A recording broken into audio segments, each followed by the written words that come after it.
Great risings, y'all. Y'all ready for this story? I know I've been saying I'm going to post it, but I had to get my energy right to really tap into this energy again, because at this point, I'm over it. I want it out of my aura space, off my timeline, so I have to tell the story, then close it up, so whatever's coming for in the shell will come in smoothly and with no interference. But I owe it to my agents. I owe it to the congregations out there who's legit to be aware of this scammer, this mental ill narcissist named Bishop Rick V. Cosby. Miskinsky is one of his real names or whatever. So basically, as you see my post, I said I was scammed in a $5.5 million real estate deal with this so-called bishop. So get to the point. I don't have that much time, so when I'm my other real client right now, so I need to be prepared for that. So y'all, anyway, look, so I meet this guy who comes to me saying that he has 10 churches in around, the U.S. in different states, but he wanted his headquarters here in Atlanta.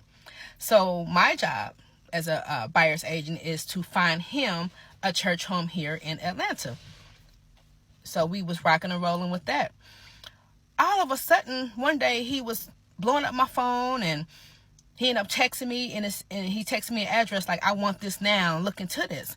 So when I finally had time to look up the property, I realized it was a home and not a church. So now I'm asking him, hey, do you have the right address? This is a home, not a church. And so he's like, no, that's what I want. I want a home. So I'm like, okay, now you're switching it up. What's going on? But he's like, I came across something and I want to bless myself. I want to do something for myself. So I want my home to be in Atlanta where my church is, so that I will be able to, have everything in Atlanta now. So, hey, doing my job as his agent, I started looking for him different homes. We found one in Atlanta in the Buckhead area. Beautiful, beautiful. I love the home. It was perfect for him.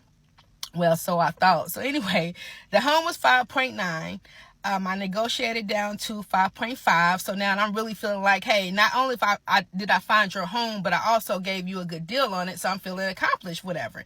We're under contract now, y'all. We under contract. We under contract at this moment. I'm actually doing this video, but nothing's gonna happen anyway. Fast forward.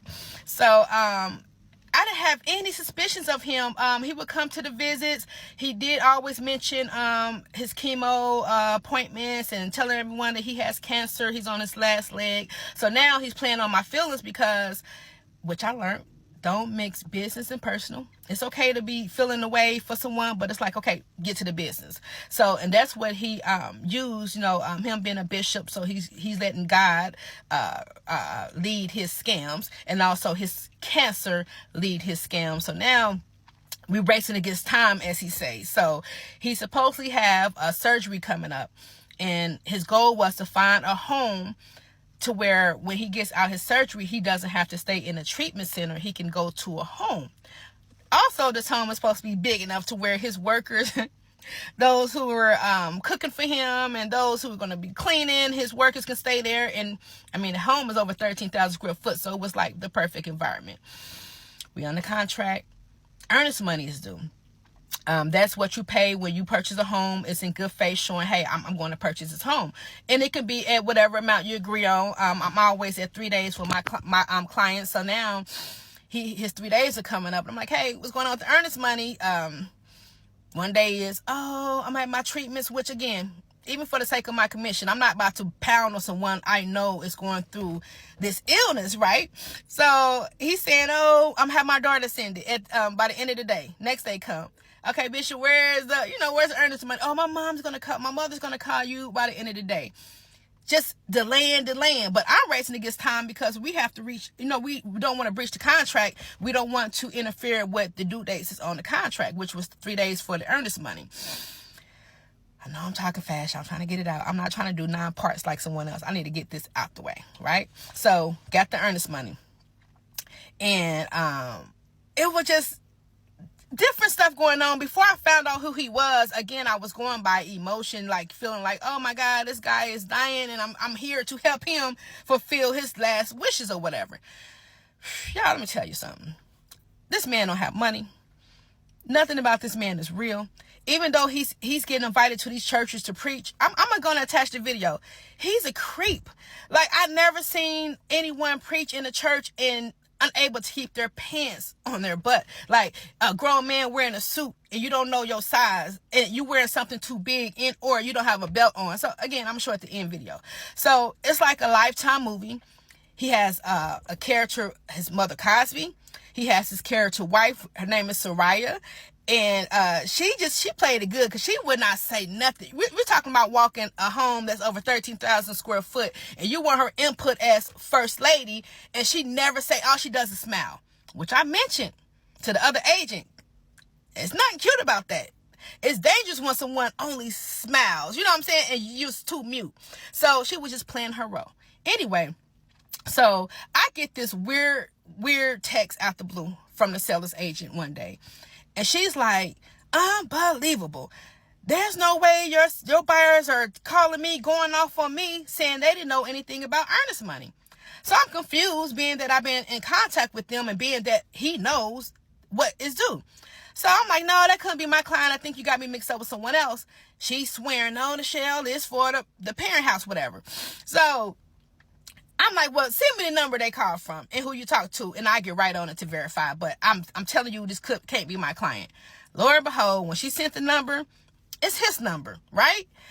And they didn't answer, of course. So I text. I said, hey, who was calling the seller agent and also going off on her? But I've been trying to reach y'all for one, and how you guys call her before me, acting like you don't know about earnest money. Quickly get a call back. I'd be trying to reach them for like 2 days, get a call back. Hi, this is Bishop's wife. This is Soraya, and I also have his mother Cosby on the phone. And so now her voice is raised. She's saying, I just talk like this. I'm not screaming. My son is dying, and they say he has 3 weeks, so we're not worried about our property. Again, playing on my emotions. I understand. I'm picturing, they're on his bedside. He's barely making it. They're blanking the world out like we're not worried about anything else. Understandable, yet business need to be done. So we talk, whatever. They're like, okay, we'll send you your check for whatever your commission was, and then just leave them alone. So I'm like, okay, weird, but whatever. Mind you, I have not talked to this buyer, only the mother and the wife.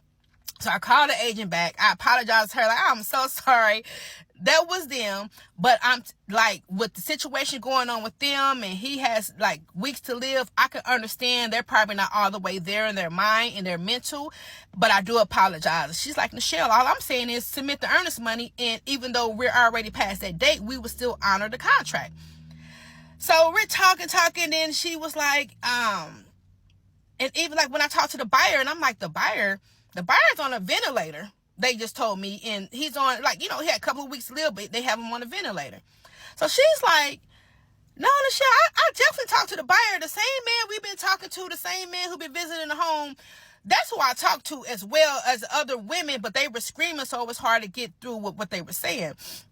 So I'm like, something clicked in my spirit then. I'm like, wait a minute.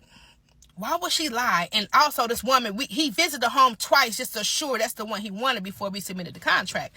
So I'm just like, what is going on? This is getting weird. That's when I started digging. My husband was like, what's his name again? And I'm like, Bishop Rick Cosby. He looks up online and he finds a video with someone talking about him, how he's a scammer, a narcissist, and her with dating him. So still, it wasn't about business, but it still was like interested to get to know him. I looked him up, man. His name just down the line, different states. He just playing the same game. And even if he do time, he get out, he do it again. And it's weird mentally, the man's amount of his purchases is going up.